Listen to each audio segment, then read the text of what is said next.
أرسلنا نوحا إلى قومه أن أنذر قومك من قبل أن يأتيهم عذاب أليم.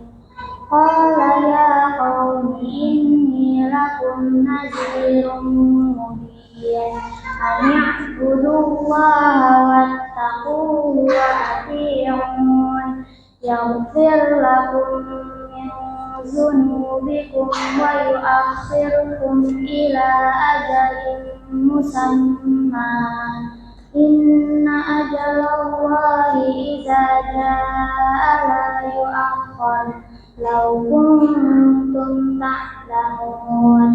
قال رب إني دعوت قومي ليلا ونهارا فلم يزدهم دعائي إلا فرارا وإني كلما دعوتهم لتغفر لهم جعلوا أصابعهم في آذانهم واستغشوا ثيابهم وأصروا واستكبروا استكبارا ثم إني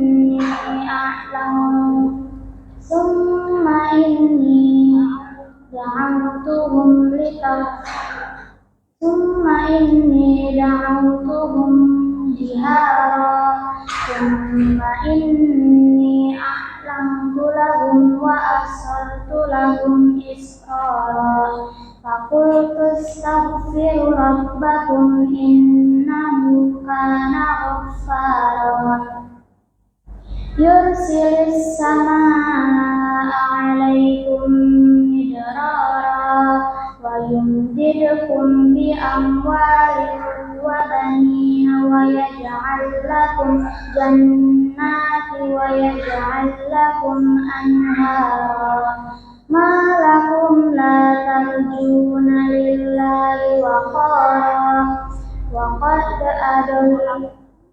وقد خلقكم أطوارا ألم تروا كيف خلق الله سبع سماوات طباقا وجعل القمر فيهن نورا وجعل الشمس سراجا والله أنبتكم من الأرض نباتا ثم يعيدكم فيها ويخرجكم إخراجا والله جعل لكم الأرض بساطا لتسلكوا منها سبلا فجاجا قال نوح رب إنهم عصوني واتبعوا من لم يزده ماله وولده إلا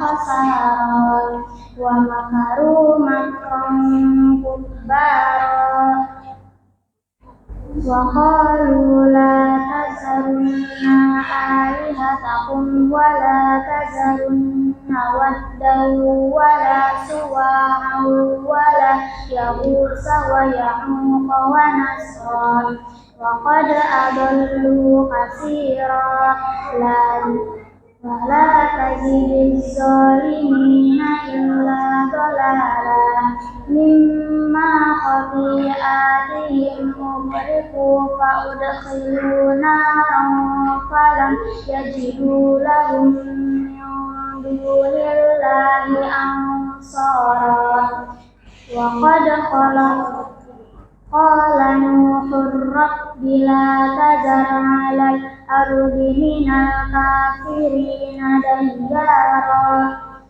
إنك إن تذرهم يضلوا عبادك ولا يلدوا إلا فاجرا كفارا رب اغفر لي ولمن دخل بيتي رب اغفر لي ولوالدي ولمن دخل بيتي مؤمنين ومؤمنات ثم لم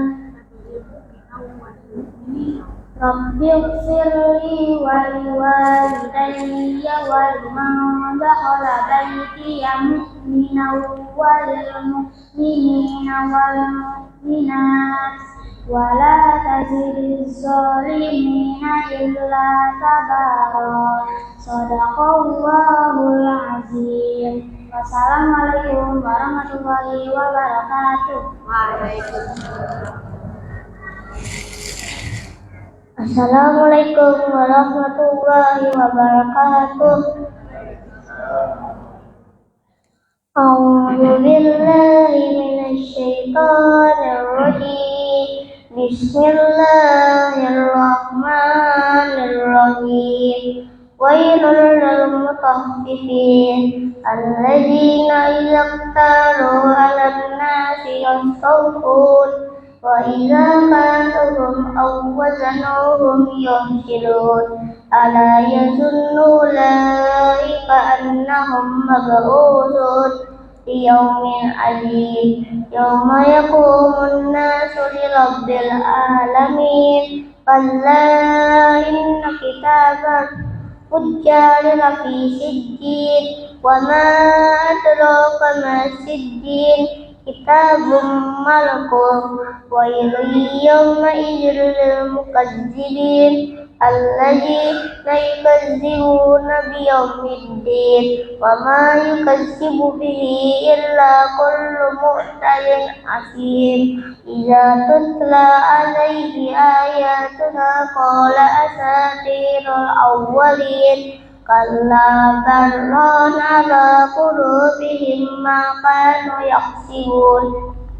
kalla innahum an rabbihim yawma idzin lamahjubun summa innahum lasalul jahim summa yuqalu hadzal ladzi kuntum bihi tukazzibun kalla inna kitabal abrari lafi illin wa ma adraka ma illiyun kitabum malkum yashhaduhul muqarrabun innal abrara lafi na'im alal alaiki yanzurun ta'rifu fi wujuhihim nadratan na'im yusqana min rahiqim mahtum kitamuhu misk wa fi dzalika falyatanafasil mutanafisun wa mizajuhu min tasnim ayna yashrabu bihal muqarrabun innal ladzina ajramu kanu minal ladzina amanu liyadhakun wa idza marru bihim yataghamazun wa idza munqalabu ila ahlihim munqalabu fakihin wa idza ra'awhum qalu inna haula'i ladallun wa ma ursilu alaihim hafizin fal yawma la tuslamu nafsun fal yawma alladzina amanu minal kuffari yadhakun atal alaiki yanzurun hal suwibal kuffaru ma kanu yaksibun yaf'alun. Shadaqallahul azim. Wassalamualaikum warahmatullahi wabarakatuh. Waalaikumsalam warahmatullahi wabarakatuh. Alhamdulillah.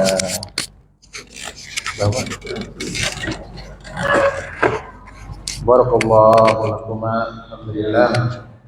Terima kasih Anda dulu dan juga Anda menghargai depan. Guru kita sudah hadir Bu Ibu. Allahumma sholli ala Muhammad. Allahumma sholli wa sallim ala Sehat Ustaz. Akhir. Tambah ganteng. Oke Ustaz. Ya. Baik, temanya ini harus ditutup sama guru kita. Karena ini penutupan kalau insyaallah nanti kita ketemu lagi setelah lebaran ya. Nanti sekalian halal bihalal. Terima kasih kepada. Terima kasih. Oh, di print ya Zat ya? Bab berapa itu? Babnya bebas apa itu? Oke. Sesuai ini. Oke.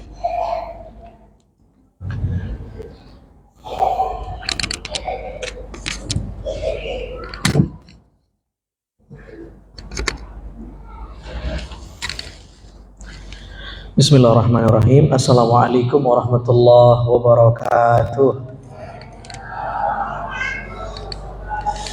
Apa kabar ibu-ibu, bapak-bapak, sehat? Alhamdulillah. Alhamdulillah rabbil alamin. Allahumma salli ala sayyidina Muhammad wa ala ali sayyidina Muhammad. Bersyukur kita kepada Allah Subhanahu wa taala, kita masih dikumpulkan dalam keadaan sehat walafiat. Sama-sama kita berada di majelis rutinan kita lanjutkan kajian kita kitab Riyadhus Shalihin. Ini edisi terakhir kita sebelum masuk bulan suci Ramadan. Insya Allah nanti kita akan lanjutkan ketika ba'da Lebaran. Kapan kita Ramadan ibu-ibu? Tanggal berapa? 2? Oh betul, tanggal 1 Ramadan ibu ya. Bentar. Saya siapkan materinya dulu.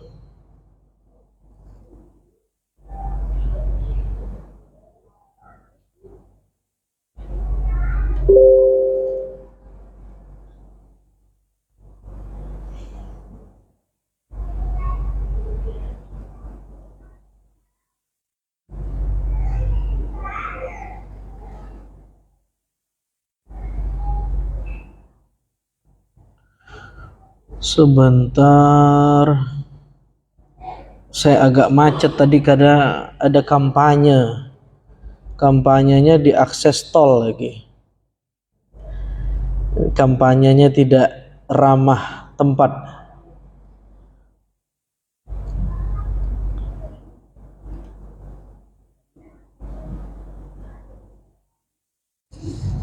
Oke. Bismillahirrahmanirrahim. Karena kita mau kita tawakufan dan untuk supaya lebih fokus ibadah di bulan suci Ramadan, saya punya inisiatif. Jadi kita loncat bab dulu. Kita bahas tentang hadis-hadis Ramadan supaya kita punya bekal, punya sangu, punya ilmu bagaimana cara kita berinteraksi dengan Ramadan. Bismillahirrahmanirrahim. Hari ini kita membahas ayat atau hadis-hadis yang berkaitan dengan Ramadan. Ayat yang pertama, qala Allah Ta'ala ya ayyuhal a'udzu billahi minasyaitonir rajim. Ya ayyuhalladzina amanu kutiba 'alaikumus shiyam كتب عليكم الصيام كما كتب على الذين من قبلكم لعلكم تتقون. Surah Al-Baqarah ayat 183 sampai 185 boleh dibuka yang punya mushaf Al-Quran atau yang punya aplikasi Al-Quran di handphonenya. 183. Wahai orang-orang yang beriman, kata Ibn Mas'ud, idza sami'tallaha ta'ala yaqul fil Qur'anil Karim ya ayyuhalladzina amanu fa'ar'iha sam'ak. Kalau ibu-ibu, bapak-bapak membaca satu ayat yang isinya adalah panggilan kepada orang beriman, ya ayyuhalladzina amanu, wahai orang-orang yang beriman. Sering nggak baca ayat kayak begitu? Dalam Al-Quran tidak kurang dari 89 ayat yang isinya semacam ini. Nah, kalau membaca ayat-ayat semacam itu, pasang telinga baik-baik, kata Ibnu Mas'ud, karena isinya pasti menyangkut dua hal. Perintah untuk dikerjakan, lalu kemudian larangan yang mesti kita jauhi. Mesti itu. Contohnya mana? Ayat ini.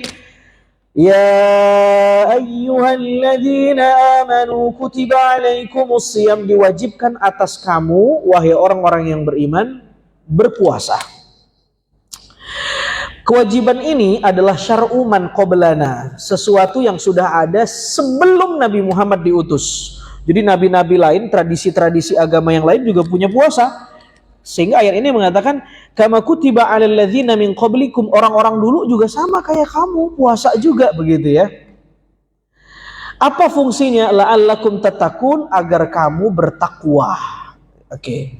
Lalu kemudian ayat berikutnya 184-nya ayyaman ma'dudat faman kana minkum maridan aw 'ala safarin fa'iddatun min ayyamin ukhra wa 'alal ladzina yutiqunahu fidyatun ta'amu miskin فمن تطوع خيرا فهو خير له وأن تصوموا خير لكم إن كنتم تعلمون. Ayyaman ma'dudat, puasa itu diwajibkan oleh Allah kapan? Ayyaman ma'dudat, di hari-hari tertentu, tidak semua hari. Maka barang siapa di antara kita yang sakit lalu atau musafir, maka dia boleh tidak puasa tapi wajib mengganti puasanya pada hari-hari yang lain. Dan bagi orang yang berat untuk mengganti, mengqadha, maka dia wajib membayar fidyah, tebusan. Gitu kan? Dan seterusnya dan seterusnya. Wa antasumu khairul lakum, wa antasumu khairul lakum. Puasa itu lebih baik buat kita, buat kamu semuanya. In kuntum ta'lamun, jika kamu mengetahui. Lalu kemudian ayat 185. Syahrul Ramadan alladzi, saya tadi buat status di Instagram tanpa tendensius kepada 01, 02, 03, tolonglah kalau kampanye tempatnya yang ramah sosial, jangan mengganggu aktivitas masyarakat. Terus tetangga saya ngomen, kayaknya pilihan Ustadz mengerucut nih, kata. Padahal saya udah disclaimer tanpa tendensius dengan 01, 02, 03. Ya makanya saya senyum tadi. Kita lanjutkan. Syahrul Ramadan alladzi unzila fihi al-Qur'an hudan lin-nasi wa bayyinatin minal huda wal furqan. 185. Ibu-ibu, sekarang saya jelaskan. Ayat pertama menjelaskan tentang kewajiban puasa. Oke, kewajiban puasa 183.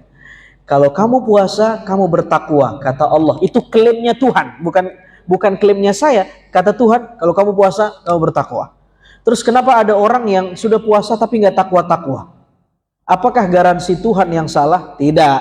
Berarti ada something wrong di puasanya. Ada yang salah di puasanya. Mudah-mudahan kita dikasih taufik, hidayah, inayah oleh Allah supaya kita berpuasa dengan baik, dengan benar. Karena puasa itu sulit. Kata Syekh Abdul Qadir Al-Jilani, kam min saim muftir. Banyak banget orang yang ngaku puasa tapi sebenarnya dia sudah dinilai berbuka. Sebaliknya, wa kam min muftir saim. Banyak orang yang dikira berbuka tapi sebenarnya dia dianggap puasa. Wah, gimana tuh? Jadi banyak orang yang dia kira dia puasa, tapi dia justru dinilai udah berbuka. Kenapa? Dia nahan lapar, nahan haus, tapi gibahin tetangga. Dia nahan lapar, nahan haus, nyakitin orang. Dia nahan lapar, nahan haus, ngomongin orang. Gitu kan? Dia berpuasa, tapi sebenarnya zong.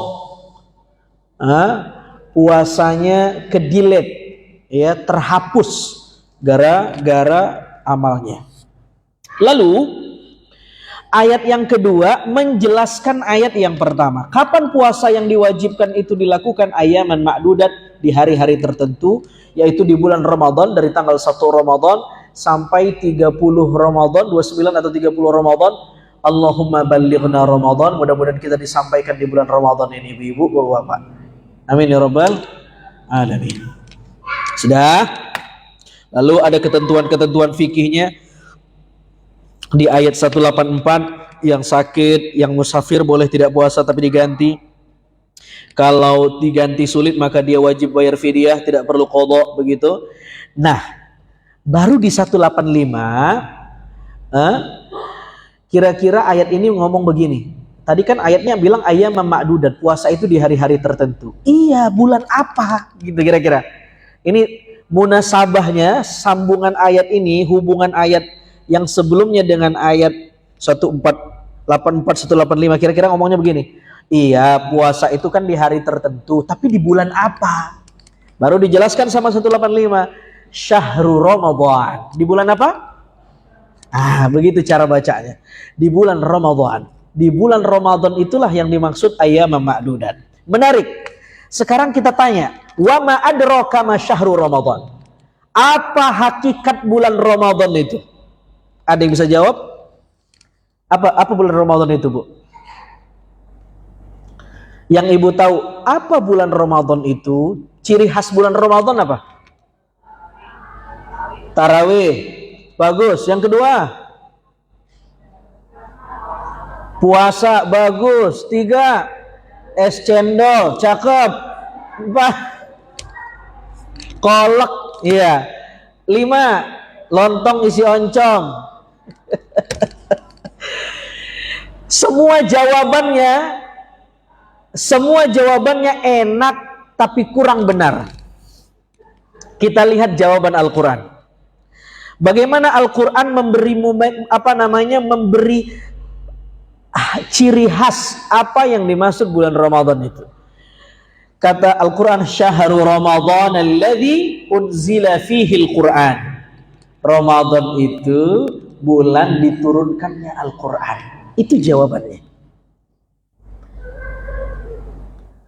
Syahrul Ramadan alladzi unzila fihi Al-Quran. Ramadan itu apa sih? Dijawab, alladzi unzila fihi Al-Quran. Dia bulan diturunkannya Al-Quran. Seolah-olah ayat ini pengen ngasih tahu kita, Syahrul Ramadan ay syahrul Quran. Ramadan itu berbanding lurus atau identik dengan bulan Al-Quran. Seolah-olah ayat ini pengen ngasih tahu kita, kalau kamu nyebut Ramadan, yang harus terlintas al-mutabadir di benak kamu, yang harus terlintas di benak kamu, jangan kolak, jangan es cendol, jangan lontong, jangan bakwan, jangan, kata orang Betawi, bala-bala, kata orang Sunda itu ya. Terus yang terlintas di benak kamu, jangan ada pawe obor, bukan karena ada assalatu wassalamu alaik, bukan tarhim, bukan. Itu vibes-nya. Tapi hakikat Ramadan, ketika disebut Ramadan, yang pertama terlintas di benak kamu harus satu dulu, Al-Quran. Qabla kulli syai'. Sebelum segala sesuatu, sebelum menjawab apapun yang terlintas di benak kita, Ramadan adalah bulan Al-Quran. Itu hakadha. Itu Ramadan adalah bulan Al-Quran. Itu Ramadan adalah bulan Al-Quran. Syahrul Ramadan alladzi unzila fihi Al-Quran. Oke. Sekarang Quran itu, Bu, kalau Ramadan itu bulan Al-Quran, pertanyaannya kaifa nata'amal ma'al Quran? Bagaimana cara kita berinteraksi dengan Al-Quran di bulan Ramadan? 3 caranya. Ayatnya nyambung lagi. Pertama, berinteraksilah dengan Al-Quran dengan cara menjadikan Al-Quran sebagai hudan. Yang kedua, sebagai bayyinat. Yang ketiga, sebagai furqan. Begitu cara berinteraksi dengan Al-Quran di bulan Ramadan. Catat tuh, Bu. Jadi cara berinteraksi dengan Al-Quran di bulan Ramadan harus menjadikan Quran sebagai hudan, bayyinat, furqan. Kalau kita ngaji bahasa Arab, hudan ini, ya Ustaz Ali, apa namanya? Mauqi'nya sebagai halan. Apa ya bahasa Indonesianya ya? Nggak enak ya. Kalau orang Jawa hale, ya. Kalau kita apa? Keadaan. Apa ya? Ja'a Zaidun rakiban. Begitu saudara lihat. Zaid datang dan datangnya si Zaid, kita pelan-pelan ya. Ja'a Zaidun rakiban, si Zaid datang. Rakiban itu namanya halan. Apa namanya? Nah, si halan ini fungsinya menunjukkan keadaan kata kerja. Kata kerjanya ngapain tadi? Datang. Datangnya semacam apa? Seperti apa? Apakah datangnya jalan? Apakah datangnya berlari? Apakah datangnya ngesot? Apakah datangnya tengkurep? Apakah datangnya tiarap? Oh enggak, datangnya rokiban. Datangnya dengan cara menunggangi kuda, berkendara. Kira-kira begitu. Paham nggak nih? Halo, Assalamualaikum. Ja'a Zaidun rakiban. Atau ya itulah contoh yang populer itu. Nah sekarang kata-kata rokiban, saya tanya sama ibu-ibu. Kita pelan-pelan ya. Si Zaid datang, tapi datangnya itu berkendara. Bisa nggak Zaid nyampe tanpa berkendara? Bisa. Tetapi Ja'a Zaidun rakiban, si Zaid datang berkendara, kan begitu? Maksudnya begini, bisa tidak kendaraan si Zaid itu nyampe ujuk-ujuk tanpa dia harus manasin motor dulu, lalu kemudian ngegasin motornya, pakai helm, lalu kemudian dia jalan mengendarain motor baru nyampe, atau ujuk-ujuk motornya nyampe. Harus ada usaha. Bagus. Selain usaha, intinya apa? Proses. Harus ada usaha, proses. Itu namanya halan. Ja'a Zaidun rakiban, si Zaid datang, tapi dia berusaha, dia punya usaha datangnya itu biar dia sampai, dia berkendara, dan berkendaranya itu tidak ujuk-ujuk nyampe. Dia panasin motor dulu, dia isi bensin dulu, dia isi pertalite dulu, dia pakai helm dulu, dia ngomong dulu ke bininya, saya mau datang ke sono, baru dia nyampe, dia gas motornya, begitu kan? Sama dengan ayat ini, hudan ini, dalam grammar bahasa Al-Quran posisinya sama seperti yang tadi, halan. Bisa nggak Al-Quran itu, hudan itu artinya kan guidance, hidayah. Bisa nggak Al-Quran itu menjadi hidayah ujuk-ujuk? Bisa nggak? Sama seperti tadi tuh, Ja'a Zaidun rakiban. Si Zaid datang pakai motor, motornya ujuk-ujuk langsung nyemplung nggak? Nggak kan? Ada proses. Al-Quran sebagai hidayah, hidayahnya bisa langsung ujuk-ujuk tiba-tiba saya dapat hidayah. Bisa nggak? Nggak bisa. Terus caranya? Ada nama prosesnya itu apa? Tadabbur. Catat tuh Bu. Jadi proses mendapatkan hidayah Al-Quran namanya tadabbur. Ada kan ngaji tadabbur di sini Ustaz? Sama Ustadz Fawaz. Tanya sama Ustadz Fawaz, ibu-ibu ikut ngaji gak nih? Sama jamaahnya?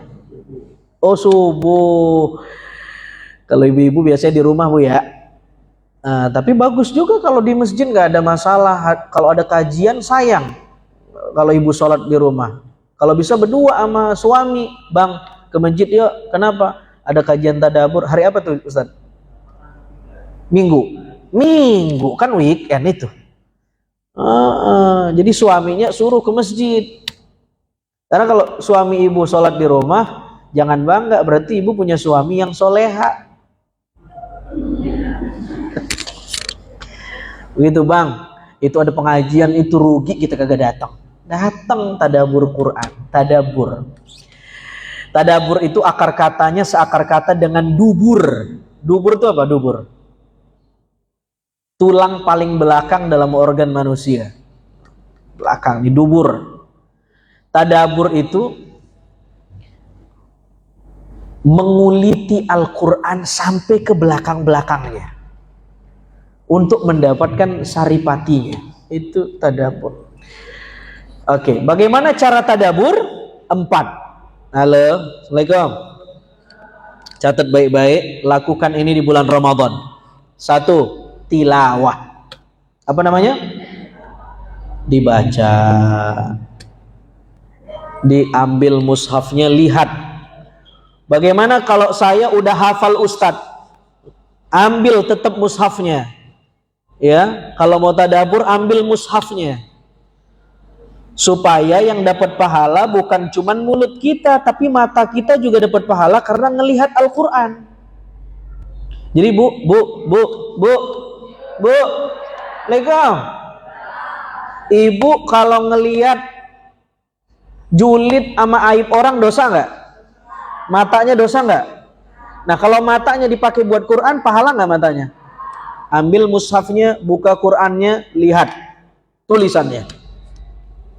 Meskipun udah hafal nih, mau baca Yasin wal Qur'anil Hakim, hafal tuh. Bahkan kalau dibalik dia bisa bacanya tuh. Tetap ambil mushafnya, baca at-tilawah. Tilawah. Sudah? Yang kedua, oh makasih. Insyaallah. Ya. Seprit apa? Yang kedua, apa setelah tilawah? Tafahum, memahami makna di balik ayat yang dibaca. Maka nanti waktu Ramadan ambil Qur'annya, kalau bisa baca ayatnya, lihat terjemahannya, minimal terjemahan deh. Kalau ada yang nggak ngerti, distabiloin Qur'annya, nanti ditanya sama Ustadz di pengajian. Ustadz, saya baca ayat ini tapi saya kagak paham nih artinya. Harus nanya. Idealnya baca tafsir, tapi kan nggak semua ibu-ibu punya tafsir di rumah, ya kan? Nah, ribet mengaksesnya, terjemah deh, nggak apa-apa deh. Tapi nanya supaya tafahum. Kenapa ayat ini turun? Apa behind the scene ayat ini turun? Apa sabab nuzul ayat ini turun? Apa kronologinya turun? Lalu setelah tafahum, yang ketiga apa? Hudurul qalbi, hatinya connect ketika baca Quran. Jangan baca Quran tapi hatinya kemana-mana. Nah, bagaimana cara biar hudur qalbi? Gimana biar connect hatinya ketika baca Quran? Hatinya tuh fokus. Gimana caranya? Catat baik-baik. Caranya, bayangkan setiap ayat yang Anda baca itu diturunkan untuk Anda. Itu caranya itu. Bayangkan setiap ayat yang ibu-ibu baca diturunkan buat siapa? Buat ibu. Jadi kalau ketemu ayat-ayat surga, ngomongnya gimana? Ini gua banget nih, gitu. Ini cita-cita saya ini. Sehingga kita ketika bacanya sungguh-sungguh, betul? Tapi begitu ketemu ayat neraka, bagaimana nih? Sama, ini gua banget ini. Karena gua banget, gua berusaha supaya tidak termasuk orang seperti ini lagi. Begitu caranya. Hudur qalbi. Jadi gimana caranya? Bayangkan kalau ayat yang kita baca itu diturunkan untuk kita. Ini kan kita kagak. Ayat sorga buat kita, ayat neraka buat tetangga. Lagi bapak nih, ayat bidadari. Wa kawaiba atroba. Ini ayat buat saya nih katanya, dapat bidadari yang cantik di sorga katanya. Begitu ayatnya ayat kagak enak buat tetangganya. Nah, ini bukan tadabbur. Dah, sudah. Yang terakhir apa lagi? Istihda. Apa namanya? Berupaya mencari hidayah dari Al-Quran. Jadi waktu baca itu niat kita biar dapat hidayah, biar dapat petunjuk, bukan biar hatam. Jadi kalau Ramadan ditanya, udah juz berapa lu? Udah juz berapa lu? Lu juz berapa lu? Jangan itu mah. Baca biar dapat hidayah, bukan biar hatam. Nah, ini Ramadan ini banyak orang kebut-kebutan biar cepat hatamnya. Ada teman saya tuh kalau Ramadan dia selalu paling cepat baca Quran.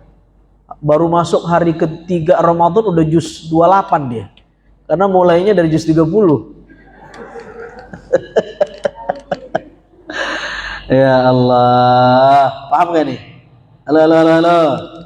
Paham? Lihat isyarat ayatnya, menarik sekali. Sudah ya, itu hudan, menjadikan Quran sebagai hudan. Yang kedua bayyinat. Bayyinat itu para ulama tafsir memaknainya sebagai mukjizat. Al-Quran ini mukjizat, Pak. Ada al-i'jaz al-lughawi, ada mukjizat kebahasaan. Para ulama Islam menjelaskan kata-kata kufur dengan kata-kata iman begitu dihitung-hitung jumlahnya sama dalam Quran. Jadi dari situ udah mukjizat tuh. Ada al-i'jaz al-adadi. Dihitung angka bismillah tuh ada 19 huruf, angka prima nanti habis dibagi. Banyak mukjizatnya di Al-Qur'an.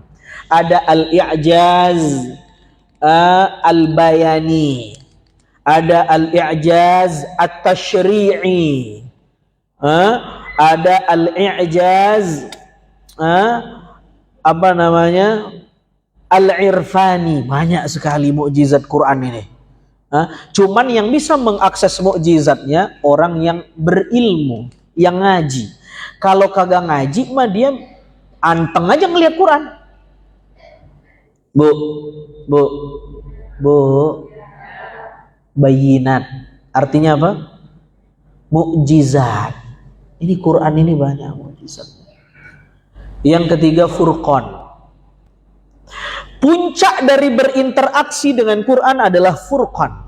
Ketika seseorang mampu membedakan ini baik, ini buruk, ini nggak disenengin Quran, ini disenengin Quran, ini bagus, ini nggak bagus, ini soleh, ini nggak soleh, begitu. Tapi kalau dia baca Quran tapi tidak ada pengaruh, berarti dia gagal, berat ya. Jadi lebih berat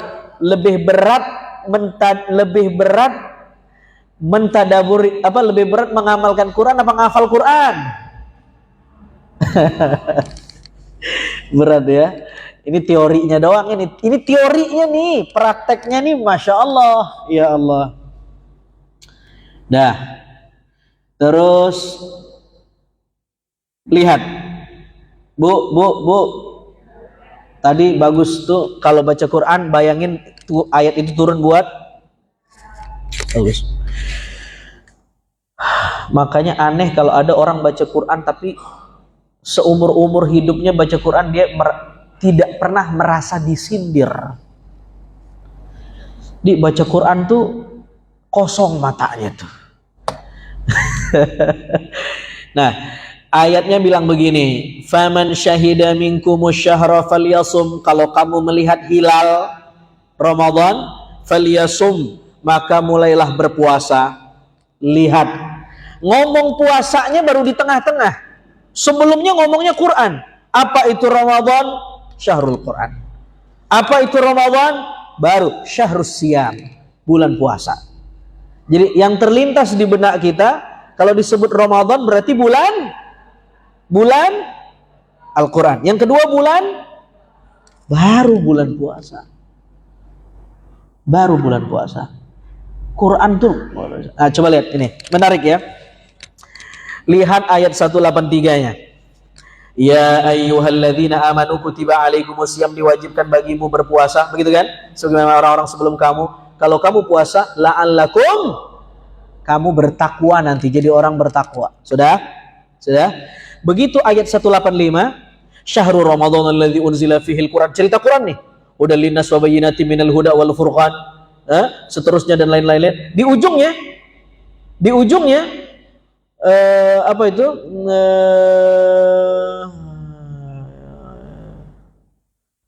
Apa ujungnya itu sekali? walitukmilul iddah walitukabbirullaha ala ma hadakum wa la'allakum tashkurun. Ketika kalau ada orang masuk Ramadan cuman berpuasa doang, dia tatakun. Tapi kalau ada orang masuk Ramadan, dia puasa plus Al-Quran, dia bukan cuman tatakun tapi tashkurun. Dia bukan cuman bertakwa tapi bersyukur. Ayo, dapatnya 2 poinnya. Kalau cuman puasa dapatnya berapa? 1. Kalau puasa plus Quran dapatnya 2. Luar biasa.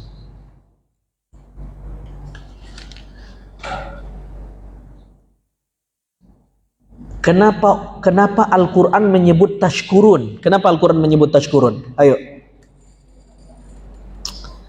Kenapa orang yang berpuasa plus mentadaburi Quran disebut dia menjadi orang bersyukur? Kenapa?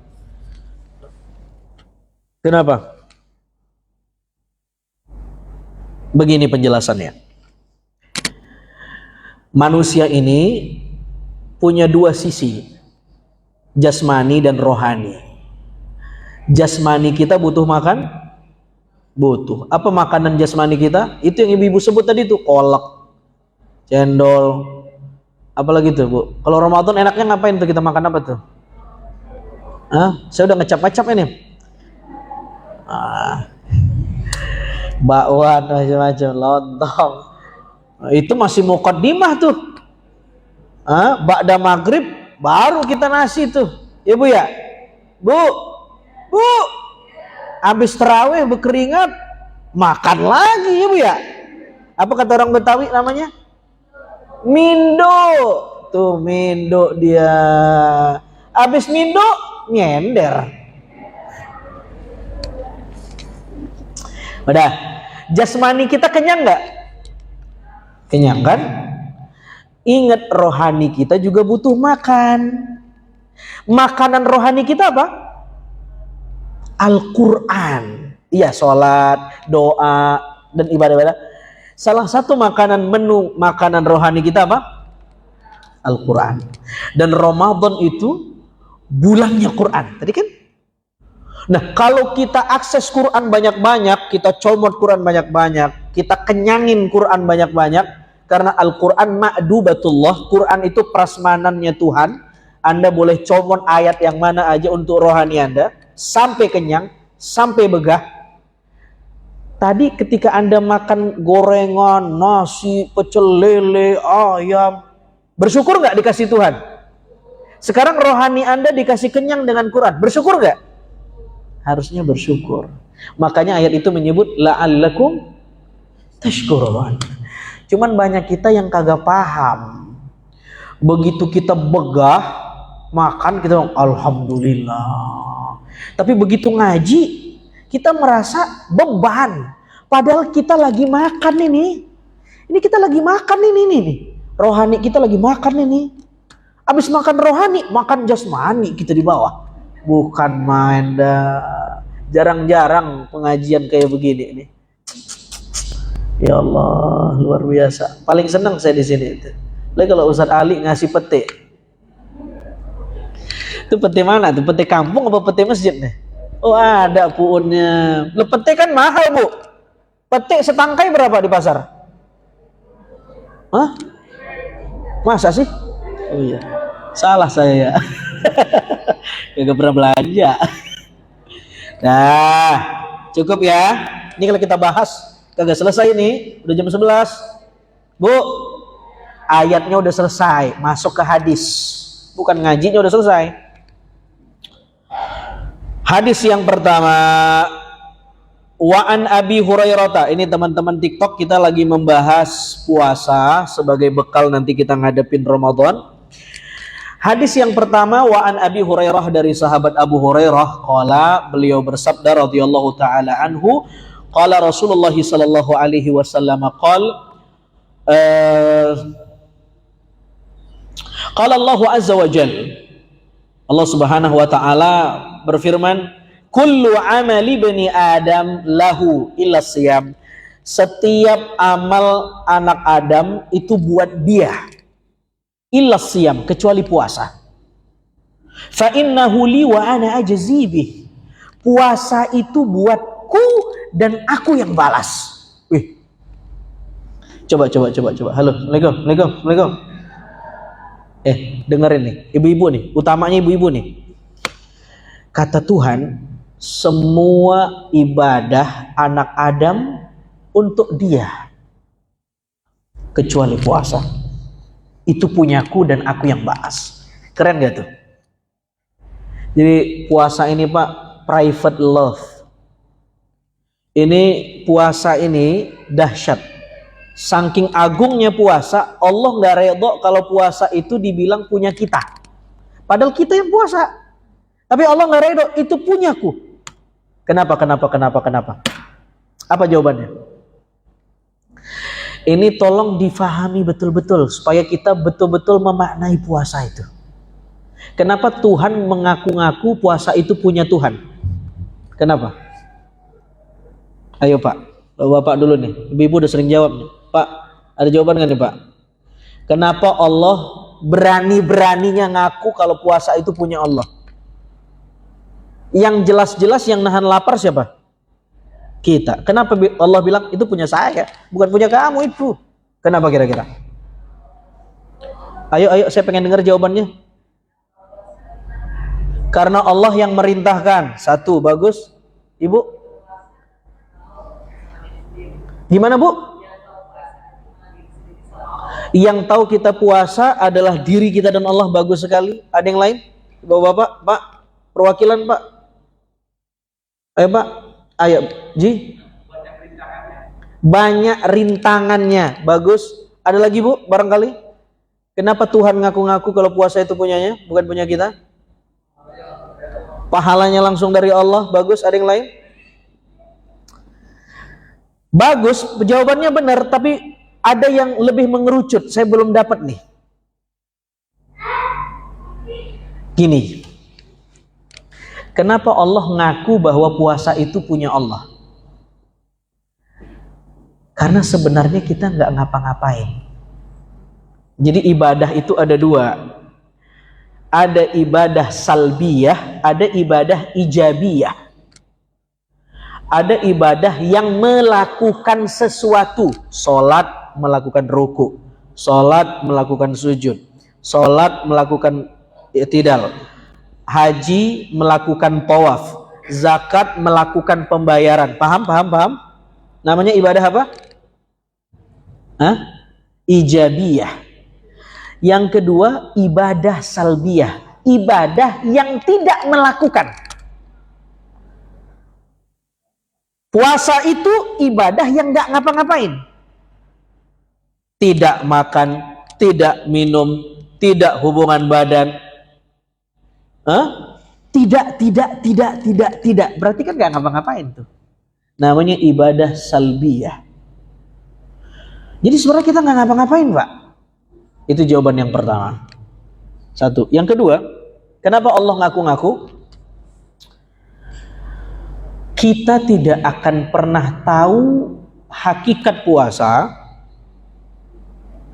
kalau kita tidak mengenal Allah, karena sebenarnya yang cuma berpuasa adalah Allah. Kita ini bingung ya, sorry ya. Saya mudahkan bahasanya. Jadi, kenapa Allah mengaku bahwa puasa itu punya Allah? Karena sebenarnya yang berpuasa, yang maha puasa itu Allah. Tuhan juga berpuasa. Biar jelas. Tuhan pun berpuasa. Bukan cuma Anda. Bahkan Anda belum disebut berpuasa. Yang betul-betul berpuasa cuma Tuhan. Bahkan puasa itu adalah ciri khasnya Tuhan. Jangan ngaku jadi Tuhan kalau tidak puasa. Syarat jadi Tuhan harus puasa. Paham? Sekarang saya kasih dalilnya. Tuhan tidak makan. Betul nggak? Tuhan minum? Tuhan hubungan badan? Tuhan nikah? Tuhan beranak? Ada berbukanya? Jadi yang maha berpuasa siapa? Allah. Kalau kita baru berpuasa, belum maha puasa. Kenapa? Karena kita ada bukanya, ada limitnya. Ada fastingnya, tapi ada berbukanya. Begitu maghrib, Allahu Akbar, Allahu Akbar. Mana nih azan paling cepat nih? Itu puasa kita. Kalau Allah nggak ada bukanya puasanya, paham nggak? Berarti yang maha berpuasa siapa? Allah. Jadi kita ini sebenarnya sedang mencontoh sifat Allah yang berpuasa itu. Halo, paham ini? Masih hidup nggak nih? Ini agak kesufi-sufian ini, bahaya. Tapi kalau Anda memahami ini, nikmat berpuasa, nikmat sekali. Private love, puasa itu private love. Jadi sebenarnya orang yang puasa itu sedang mencontoh sifat Tuhan. Ingat ya, yang dicontoh apanya? Sifatnya, bukan zatnya. Nanti ada yang bilang, ini Ustadz ini sesat kali ini, masa disuruh nyontoh Tuhan? Berarti dia pengen jadi Tuhan dong. Bukan mencontoh zatnya, tapi mencontoh sifatnya. Takhalluk bi akhlakillah. Mencontoh sifat Allah. Sifat Allah yang nggak makan, nggak minum, tidak beranak, tidak diperanakkan, tidak hubungan badan, tidak kawin. Itu puasa. Makanya di puasa kita nggak boleh ini, tidak boleh wiqa, tidak boleh ta'am, tidak boleh makan, nggak boleh minum, nggak boleh hubungan badan. Kenapa? Belajar dari sifat Allah. Karena pertanyaan lagi, kenapa kita harus belajar dari sifat Allah? Kenapa kita dilatih belajar mencontoh sifat Allah? Karena 11 bulan yang kita contoh sifat iblis. Makan, minum, hubungan badan, marah, ya nggak? Lapar, apa lagi? Tidur, doyan ngomong, itu sifat binatang, sifat iblis, sifat syaitan. 11 bulan nih sifat kita gak karu-karuan. Nah, Ramadan itu ingin meriset ulang, di restart, rohaninya dimunculkan, jasmaninya ditenggelami. Yang diprioritaskan rohaninya, yang dikasih makan rohaninya, dengan cara tidak makan. Jadi makanan rohani adalah tidak makan. Paham gak nih? Ya puasa itu ya makanan rohani. Pusing-pusing dah Bu. Ini saya sudah berusaha pakai bahasa yang membumi nih. Paham Bu ya? Lebih nikmat gak sekarang Bu memaknai puasa itu? Lebih nikmat. Lebih berasa Bu ya? Alhamdulillah Rabbil Alamin. Itu sebab kenapa Tuhan. Nah sekarang begini, kita ini kan puasanya main-main doang. Siangnya kagak makan, malamnya makan beneran. Bahkan porsinya kita tambahin. Jadi sebenarnya kita bukan puasa, tapi pindah jam makan. Betul nggak? Betul nggak? Ini saya sedang ngomong diri saya. Sudah? Nah, pantas enggak kita yang kayak begitu ngaku-ngaku bahwa puasa itu punya kita? Pantas nggak? Yang punya? Allah yang punya. Udah, kasih ke Allah. Allah yang punya. Nah, kalau Allah yang punya, kalau Allah yang punya puasa itu, ibu masih tega enggak lagi puasa ngomongin orang? Halo. Tadi puasa punya siapa? Yang sedang berpuasa siapa? Yang maha puasa? Kalau Allah yang punya puasa ibu, tega enggak ibu ketika puasa mencontoh sifat Allah kan? Sedang berpuasa, enggak ngomong, enggak makan, enggak minum, ngomong yang baik-baik. Tega enggak waktu puasa tapi ibu ngomongin orang? Kan ibu mau ngasih ke Allah nih puasanya nih.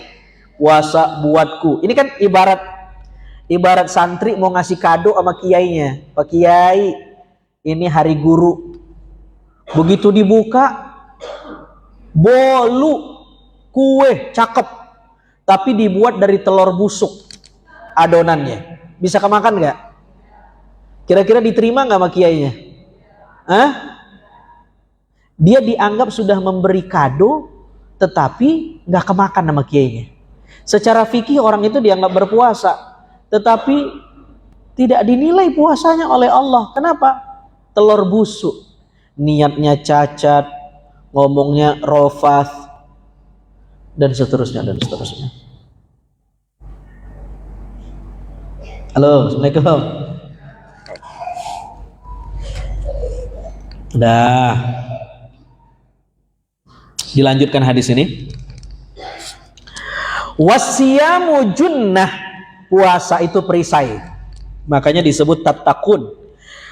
Kata-kata takwa itu seakar kata dengan al-wiqayah, penutup, penjaga, ya, portal.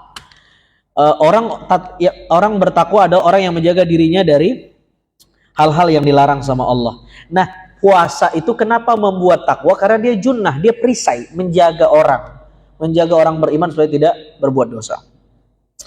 Fa idza kana yaumu shaumi ahadikum fala yarfuth wala yaskhab, maka itu kalau kamu berpuasa, kalau ada janganlah kamu ngomong rofas, ngomong keji, ngomong yang vulgar-vulgar, wala yaskhab, jangan berdebat, jangan berantem, jangan ribut, jangan teriak-teriak. Maka saya kurang setuju itu sweeping Ramadan itu.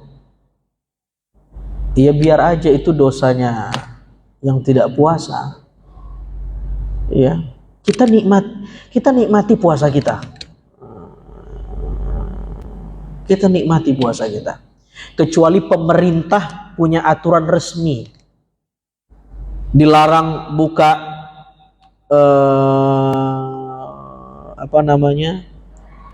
rumah makan. Ya, pemerintah yang sudah fatwa mau gimana? Tapi kalau ormas-ormas setingkat ormas belum pemerintah, kayaknya offside. Bukan tugas ormas itu. Bukan saya tidak setuju bahwa mereka benar, bukan. Saya setuju isinya tapi caranya. Soal orang buka diam-diam, kakinya doang yang kelihatan. Kita tahu itu, kita tahu semua itu. Emang banyak orang nakal, emang banyak, gitu kan? Mau gimana? Itu realitanya. Tapi kalau sweeping, tutup, ya orang kan butuh cari nafkah ini. Anda orang kaya, punya tabungan banyak. Ini orang nih kalau dia tutup, dia tidak bisa. Dia butuh pulang kampung, dia butuh anak sekolah, macam-macam. Perspektifnya aja dirubah. Lalu kemudian, fa in sabbahu ahadun aw qatalahu falyaqul, kalau ada orang yang ngajak ribut, katakan inni shaim, saya pelaku puasa. Falyaqul di sini kata Maulana Ali Qari dalam Mirqatul Mafatih, bukan kita ngomong ke orang itu yang ngajak ribut ini shaim, makin emosi dia. Dia kagak paham bahasa Arab, kita bilang ini shaim. Apaan lagi itu katanya? Ngomong ke diri kita ini shaim. Muhasabah, saya ini puasa, masa iya saya ladenin dia? Ntar dah kalau habis buka, gitu ya. Ini teorinya Bu ya, teorinya. Prakteknya mah sulit. Ada orang yang mancing emosi ibu lagi puasa. Bagaimana itu Bu? Hah? Ini shaim, bisa nggak Bu? Gelagapan juga kita Bu ya. Tapi setidaknya kita udah baca hadis ini. Walladzi nafsu Muhammadin biyadih, demi Allah kata Nabi Muhammad, la khuluf famis shaim atyab indallah min rihil mis. Bau busuknya mulut orang yang puasa karena kagak makan kagak minum. Kan orang kalau nggak makan nggak minum kan bau Bu. Karena nggak ada yang dia kunyah secara medis itu saya lupa bakterinya apa segala macam. Akhirnya mulutnya bau busuk. Ya. Tapi bau mulut yang busuk dari orang yang puasa itu justru di sisi Allah itu lebih harum daripada parfum kasturi. Gimana maknanya ini? Saya jelaskan. Bu, bau busuk mulut orang yang puasa lebih di sisi daripada parfum. Ntar ibu kalau puasa pakai masker, cium sendiri, gitu. Busuk apa kagak? Kagak bu ya. Buka maskernya udah 12 jam siang-siang tuh buka.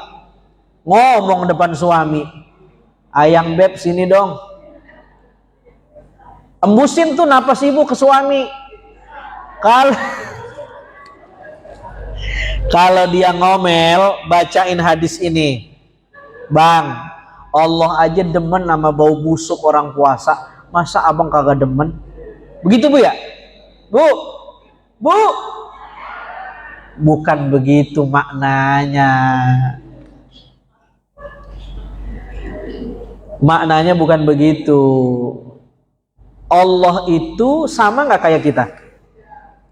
Allah punya hidung. Punya nggak Allah hidung? Kan bau mulut orang yang puasa di sisi Allah lebih harum. Emang Allah punya hidung? Ya, kagak, nggak mungkin. Allah itu ghaibul guyub.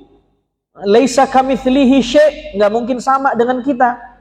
Jadi kalau kita bilang Allah doyan sama bau mulut orang yang puasa, Allah nyium-nyium, dosa, rusak syahadatnya, wajib syahadat ulang. Kenapa?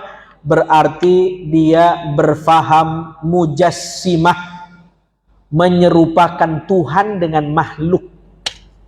Paham gak nih? Halo? Kalau begitu Ustadz, makna hadis itu apa? Hadis ini maknanya majazi, metafor. Ada teman saya badung bener, tiba-tiba sholat jamaah.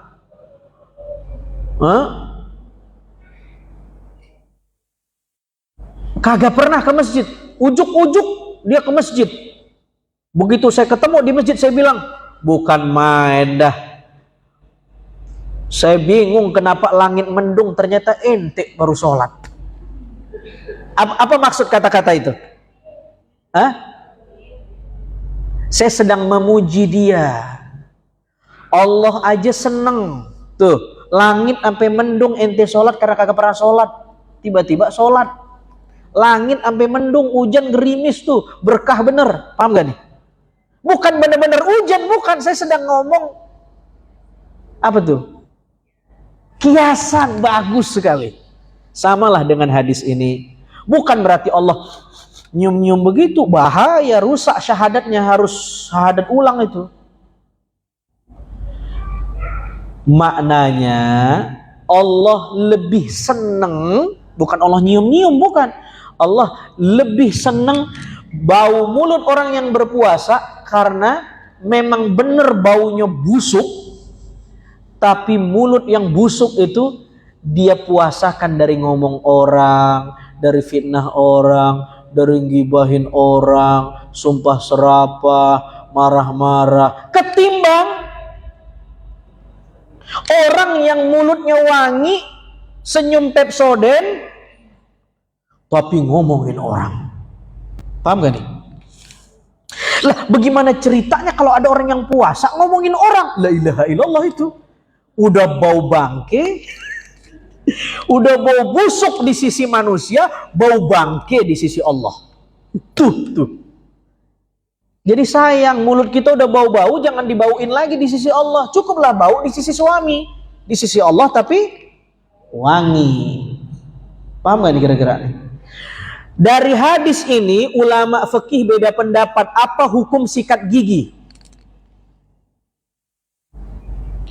Menurut Imam Syafi'i makruh kalau dilakukan di siang hari, karena siang hari itu saat dimana bau mulut menyengat. Itu puncak bau itu di siang hari, panas, terik. Sudah sikat gigi karena bau di siang hari itu makruh hukumnya. Kenapa Imam Syafi'i bilang makruh?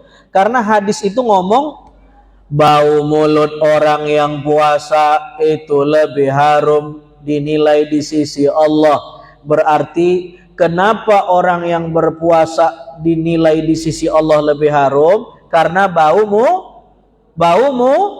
Kalau tidak bau mulutnya kira-kira dinilai enggak?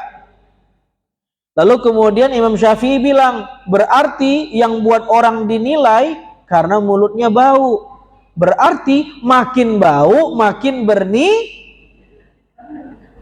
lah bener. Makin bau berarti makin bernilai. Makanya makruh sikat gigi. Makin bau makin cakep tubuh. Ini pendapat yang pertama. Pendapat yang kedua mengatakan, banyak Imam Zarkashi, Imam Izzuddin Ibn Abdus Salam punya pendapat kagak begitu pemahamannya.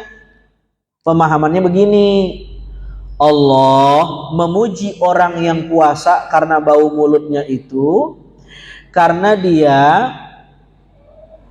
menghindari mulutnya dari berbuat dosa sehingga dapat nilai dari Allah, gitu kan? Harum di sisi Allah. Itu karena dia menjauhi dosa lisan. Lalu kata Imam Izzuddin Abdul Salam pakai kias aulawi, baunya aja dinilai, apalagi harumnya. Berarti makin harum makin bernilai. Beda atau tidak? Sumber hukumnya sama, logika hukumnya beda. Dalilnya sama-sama tapi logika hukumnya beda. Anda mau ikut yang mana nih? Sikat gigi apa enggak? Kalau Anda janda, tidak punya suami, tidak ada tanggung jawab sosial, pakailah fatwa Imam Syafi'i, khilaful aula, menyelisih pendapat yang mengatakan makruh sikat gigi. Kalau Anda janda atau duda, anak udah jauh-jauh, ya enggak?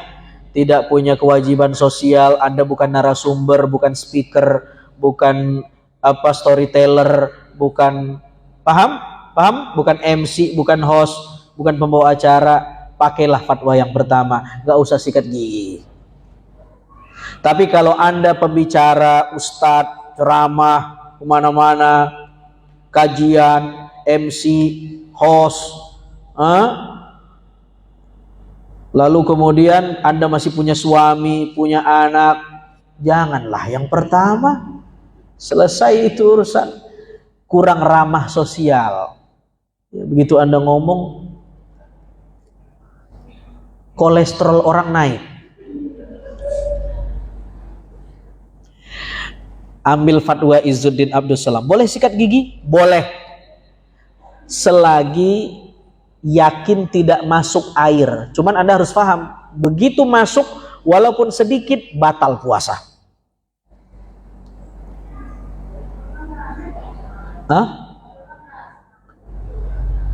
Berasa kan, bukan nyicip kan beda sama makan, Bu.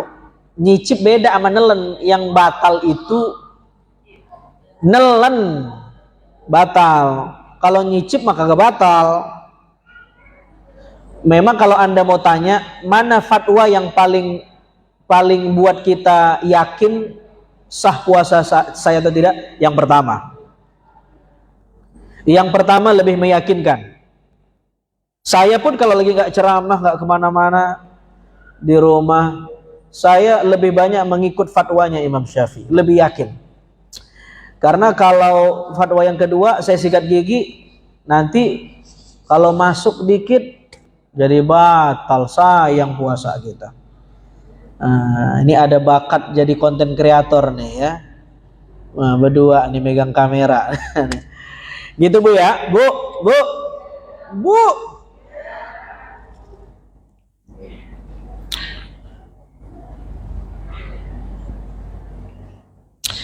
Lis-shaim farhatani yafrahuhuma idza aftara fariha wa idza laqiya rabbah fariha bi shaumih. Orang yang puasa itu dia punya kesenangan dua hal. Pertama kalau berbuka, yang kedua kalau melihat hilal. Ada penafsiran begini, Orang yang berpuasa itu senangnya dua. Satu ketika buka maghriban, yang kedua ketika melihat hilal Syawal. Udah mau lebaran nih, baju baru, mukena baru keluar nih, sejadah baru itu yang ada rombe-rombenya keluar nih, ya. Tapi penafsiran yang lebih halus, orang yang berpuasa itu dia senang dua hal. Satu, iftar. Iftar itu maknanya bukan buka puasa maghrib itu bukan, tapi ketika dibukakan pintu surga dia masuk surga gara-gara puasa ya. Yang kedua, ru'yah, ketika dia masuk surga dan diberi nikmat melihat Allah. Itu maknanya ru'yah. Begitu ya. Dan yang mendapatkan itu orang yang berpuasa, karena di hadis yang lain dikatakan inna fil jannati baban yuqalu lahu ar-rayyan yadkhulu minhu as-saimuna yaumal qiyamati la yadkhulu minhu ahadun ghairuhum yuqalu aina as-saimun. Di surga nanti ada satu tobaqat, ada satu tingkat puasa, yang satu tingkat itu pintunya namanya ar-rayyan. Rayyan itu kathirur ray, maknanya adalah banyak air yang mengalir. Jadi surga yang paling penuh dengan sungai yang mengalir, airnya banyak melimpah, itu surga Ar-Rayyan. Nah, yang mendapatkan fasilitas itu orang yang hobi puasa. Kenapa? Karena dulu dia sering haus. Jadi begitu di akhirat dikasih minum sebanyak-banyaknya dengan surga Ar-Rayyan. Yang kalau belum minum masih mandang air itu, dahaga kita hilang. Begitu minum, nikmatnya luar biasa. Seperti ada manis-manisnya. Iklan dong ya.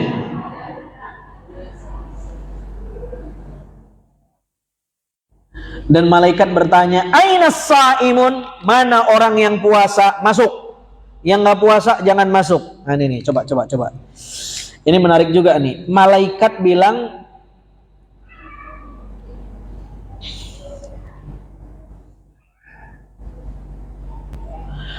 aina saimun. Jadi nanti ada malaikat penjaga sorga, tugasnya buka tutup pintu sorga, buka portal.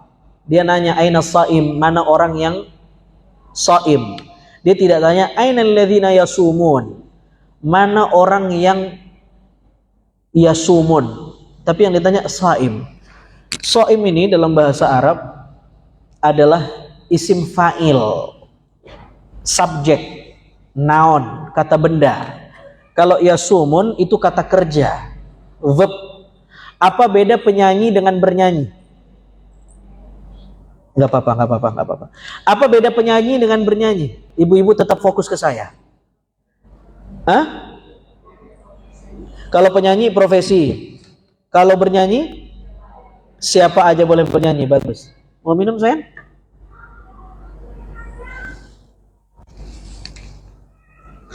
Bagus ibu, bagus. Yang enak suaranya bernyanyi atau penyanyi? Penyanyi. Saya bisa bernyanyi, tapi begitu saya nyanyi, kolesterol ibu turun.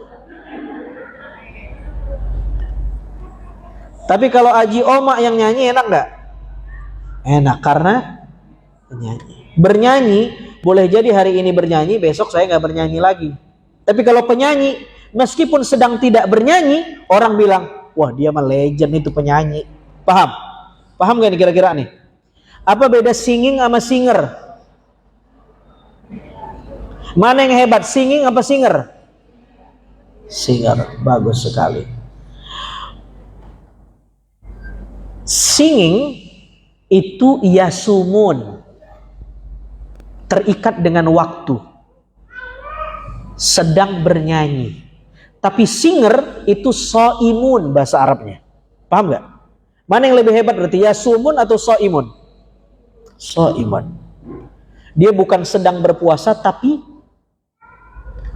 susah, kita nggak punya bahasa Indonesia, miskin, tidak bisa menerjemahkan dengan enak.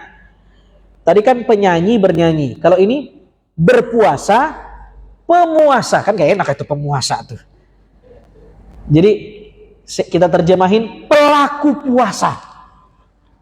Ini orang udah legend puasanya. Malaikat nanya aina saimun, mana orang yang pelaku puasa itu. Bukan orang yang berpuasa loh, pelaku puasa mana? Kalau berpuasa mah, ya mungkin dia sekedar puasa tapi nggak menjaga nilai puasa. Mungkin hari ini puasa, besok dia tidak puasa. Kalau shaimun, ini emang orang yang getol puasa dan menjalankan pesan moral puasa. Sulit apa enggak? Berarti masuk ar-royan. Sulit ya. Man shoma ramadhana imanan wa ihtisaban ghufira lahu ma taqaddama min dzambi. Orang yang puasa dengan iman dan ihtisaban mengharap pahala dari Allah, ghufira lahu ma taqaddama min dzambi, diampuni dosanya. Ada lagi di hadis yang lain, man qama ramadhana imanan wa ihtisaban ghufira lahu ma taqaddama min dzambi. Ya. Begitu kira-kira. Hadis yang terakhir barangkali 11:30 sebelum tanya jawab. Iza jaa Ramadan futihat abwabul jannah wa ghulliqat abwabun nar wa sufidati syayatin. Kalau Ramadan datang, pintu surga dibuka, pintu neraka ditutup, setan-setan dikerangkeng. Apa makna hadis ini? Masalahnya kita sholat sendal kita hilang, terawih. Katanya setan dikerangkeng, ngapa masih ada ini? Hadis ini maknanya juga metafor, ya, kiasan. Kata para ulama, surga dibuka pintunya maksudnya adalah nuzulur rahmah. Rahmat Allah diturunkan. Dan rahmat itu ada namanya di sini, Bu, rahmah. Mana? Rahmah itu salah satu nama pintu yang ada di surga. Ada namanya pintu babur rahmah. Orang yang selama di dunia dia berteman karena kasih sayang pada Allah, karena Allah berteman, ya, bukan karena hartanya, jabatan, tapi karena Allah. Saya suka temenan sama dia. Kenapa? Doyan ngaji orangnya. Jadi saya kalau temenan sama dia dibawa ngaji mulu. Insyaallah. Saya suka temenan sama dia. Ngapa? Iya, baju dasternya banyak bener di rumah. Terus badannya cepat melar. Jadi kalau kagak muat ngasih ke saya. Bu. Jadi pintu surga dibuka itu maksudnya rahmat itu turun. Kenapa rahmat turun? Ramadan itu orang banyak buat soleh, buat amal baik. Ketika orang buat amal baik, rahmat Allah turun. Makanya dibilang surga kebuka. Sama kayak saya bilang, mendung nih langit ente sholat. Itu begitu tuh maksudnya itu. Lalu wa futihat wa ghulliqat abwabun nar, pintu neraka ditutup. Apa maksudnya? Karena orang banyak berbuat maksiat, soleh, orang qillatul ma'asi, sedikit buat maksiat. Kalau maksiat sedikit, apa berarti? Rahmatnya banyak turun, azabnya sedikit. Maka seolah-olah pintu neraka ditutup. Baru yang terakhir, wasufidatis syayatin, setan-setan dibelenggu, dikerangkeng. Apa maknanya? Ini juga majazi, maknanya adalah orang yang berpuasa itu sedang dilatih untuk membuang nafsu setaniahnya. Ya, nafsu setaniahnya dibuang dengan cara tidak makan. Ada riwayat mengatakan setan itu mengalir ke tubuh anak Adam dari aliran darahnya. Jadi semakin orang makan, setan semakin cepat mengalir masuk ke tubuh. Bukan kesurupan, bukan. Tapi menggoda.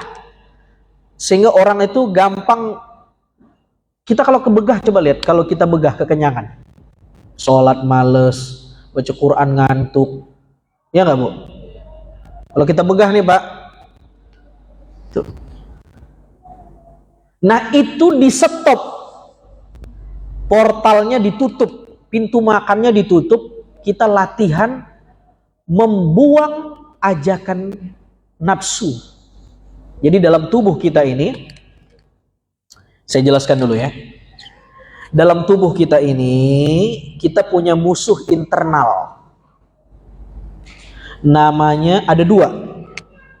Ada, gimana saya bilangnya ya? Dalam tubuh kita ini ada tentara. Tentara itu namanya kolbu, akal, rohani, nurani, sonubari. Itu namanya tuh. Banyak namanya, sudah? Tapi bukan cuma tentara juga. Ada musuhnya, terorisnya ada. Namanya apa?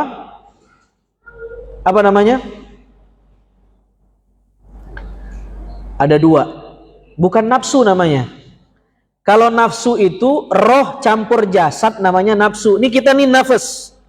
Nafas itu diri. Kita ini namanya nafas. Sudah, dalam nafas kita ini ada roh, akal, kolbu yang baik-baik ini. Golongan kanan. Ada yang golongan kiri. Yang golongan kirinya ada dua. Namanya syahwatiyah dan godobiyah. Apa namanya? Syahwatiyah, godobiyah. Apa syahwatiyah itu? Nafsu doyan. Itu namanya syahwatiyah. Kalau godobiyah, nafsu kagak doyan. Kalau syahwatiyah, nafsu doyan. Doyan makan, doyan minum, doyan kawin, doyan tidur, doyan ngomong, doyan. Namanya syahwatiyah. Kalau godobiyah, nafsu kagak doyan. Benci ini, benci fulan, ngelihat tetangga beli ini, dia kepanasan. Lihat, itu namanya godobiyah. Nah, dua ini berperang terus nih ke dalam diri kita. Menggoda kita. Jadi kalaupun setan di kerangkeng, itu setan yang benernya. Setan yang di dalam kan nggak di kerangkeng. Yang lebih gawat, itu musuh internal kita dua. Musuh eksternal kita satu. Setan.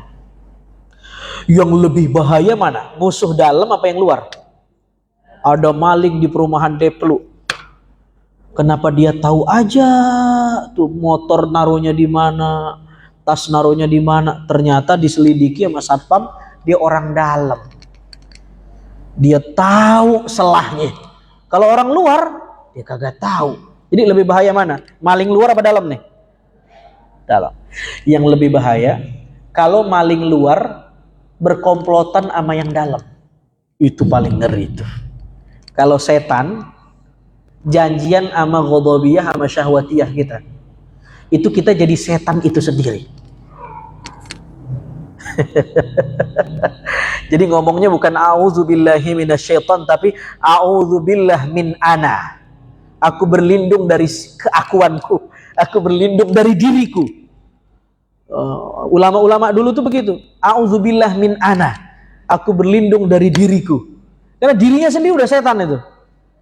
Kenapa? Karena udah komplotan sama maling yang di luar. Nah, puasa itu nyuruh kita untuk mengekang setan ini dengan cara tidak makan. Karena makin makan, setan makin mudah masuk. Tapi makin tidak makan, setan tidak bisa mengalir lewat darah. Susah masuknya, portalnya ditutup. Itulah disebut wasulsilatis syayatin, setan di kerangkeng. Jadi sebenarnya yang mengerangkeng setan bukan Allah, tapi bagus sekali. Yang mengerangkeng itu kita. Kita yang disuruh aktif mengerangkeng. Jadi kalau kita nggak berhasil, ya kita tetap jadi setan meskipun di bulan Ramadan. Paham nggak Bu? Kira-kira Bu? Cukup ya. Ini ada pertanyaan, silakan. Ibu-ibu barangkali, Bapak ada pertanyaan? Iya, silakan Pak. Assalamualaikum.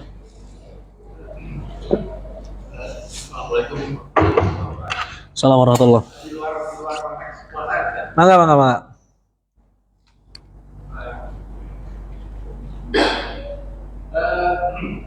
Saya punya kemenakan yang kedua orang tua sudah meninggal.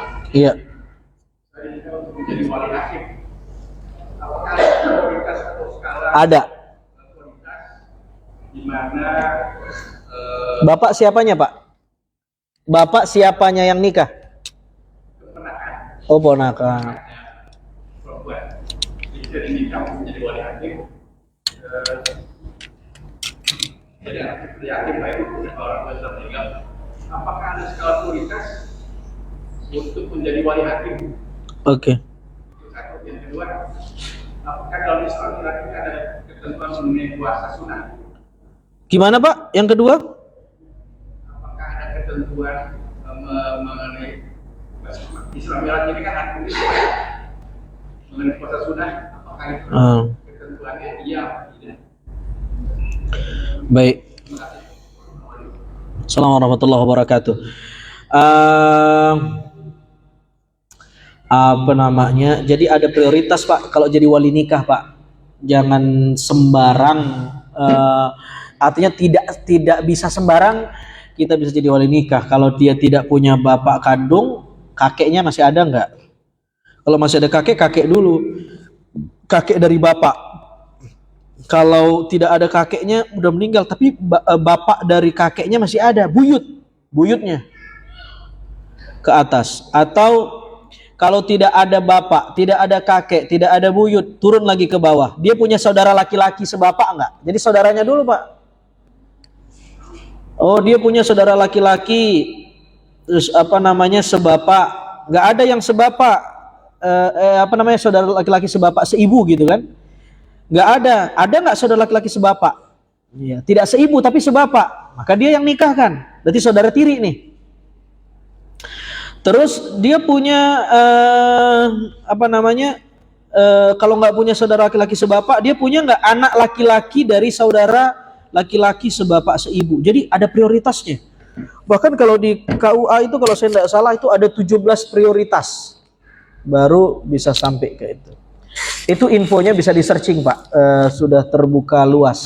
Jadi ada skala prioritas. Kalau kita ingin menikahkan orang, dan biasanya kalau kita nikah biasanya wali hakim jeli kok.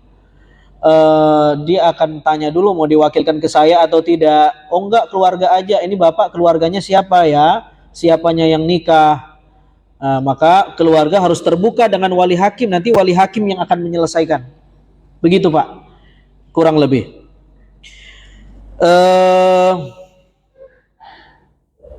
Yang kedua pertanyaannya, apakah ada puasa sunnah di bulan Rajab? Rajab ini salah satu peristiwa ikoniknya Isra Mi'raj. Salah satu puasa sunnah, salah satu puasa yang disunnahkan menurut banyak ulama, misalnya Imam Al-Ghazali bilang adalah puasa di bulan-bulan haram, di bulan-bulan yang disucikan. Bulan Rajab, bulan apa lagi? Zulqa'dah, bulan Zulhijjah. Ini bulan-bulan haram, bulan-bulan yang disucikan. Nah, berpuasa di bulan ini disunnahkan. Boleh nggak puasa sunnah di bulan ini? Boleh banget Pak, nggak ada masalah. Hanya begini Pak, nanti kalau Bapak puasa di bulan Sya'ban, kalau Bapak ujuk-ujuk puasa di bulan Sya'ban, Bapak tidak pernah punya tradisi puasa Senin Kemis, tidak pernah punya tradisi puasa Daud. Tiba-tiba begitu dengar saya puasa bulan Sya'ban, bulan Rajab, boleh, gitu kan? Ternyata ini sudah masuk paruh kedua Sya'ban akhir. Artinya 16, 17, 18, 19 Sya'ban. Bapak ujuk-ujuk puasa, nggak boleh. Kecuali Bapak punya tradisi puasa Senin Kemis yang memang Bapak memang udah biasa puasa sunnah, dan Bapak melanjutkan puasa sunnah Bapak yang kebetulan jatuh di tanggal 16 Sya'ban hari Senin, boleh. Atau puasa Daud, boleh. Atau dia puasa sunnah mutlak saja di bulan Sya'ban, tapi ngambilnya dari paruh pertama 1 Sya'ban atau 10 Sya'ban, pokoknya sebelum 15 Sya'ban, sebelum 16 Sya'ban. Dia lanjutkan di 16 Sya'ban, boleh. Tapi kalau ujuk-ujuk di 16 Sya'ban, nggak boleh. Misalnya ibu mau puasa Ayyamul Bid, ya, tanggal berapa tuh? 13, 14, 15 misalnya. Selesai Ayyamul Bid, ibu ternyata 16-nya hari Senin. Sayang nih, puasa sunnah deh, boleh. Karena puasanya nyambung. Gitu ya Pak ya. Begitu Pak. Tapi kalau Bapak sudah terbiasa, boleh lanjutkan Sya'bannya. Ya. Ada pertanyaan lagi barangkali ibu-ibu? Ya silakan. Mangga. Mengenai wali hakim, Iya. Saya kakeknya tapi tidak satu bapak. Bapaknya masih ada, nggak ada ya? Bapaknya meninggal ya Pak ya? Pokoknya dia meninggal. Bapak kakeknya satu, Kakek saya bersaudara dan kakeknya. Jadi dua kakek orang yang nikah ini iya. bersaudara dengan bapak. Satu ayah. Ayah saya dengan kakeknya. Iya. Dengan kakeknya dia Iya. bersaudara. Atau dia punya kakak laki-laki, dia nggak punya. Dia punya apa namanya, adik laki-laki sebatang kara. Perempuan semuanya. Bagaimana Ustaz Ali? Kif hadha? Jadi beliau ini menikahkan orang yang menikah. Beliau ini posisinya sebagai kakek, tapi bukan kakek langsung, tapi kakek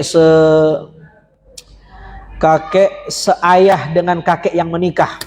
Jadi bukan kakek langsung, kakek yang seayah dengan kakek yang menikah. Jadi satu buyut. Iya Pak ya? Satu buyut.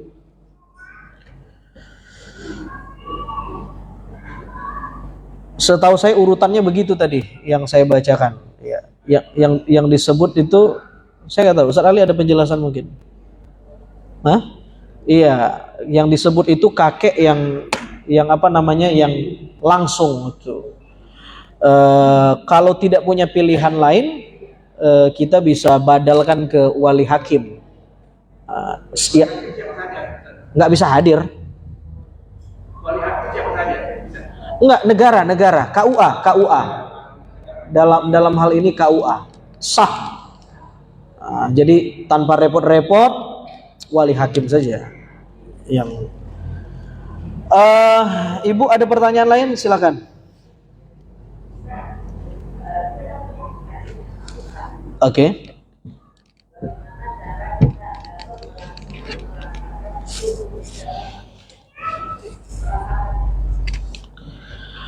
Mukjizat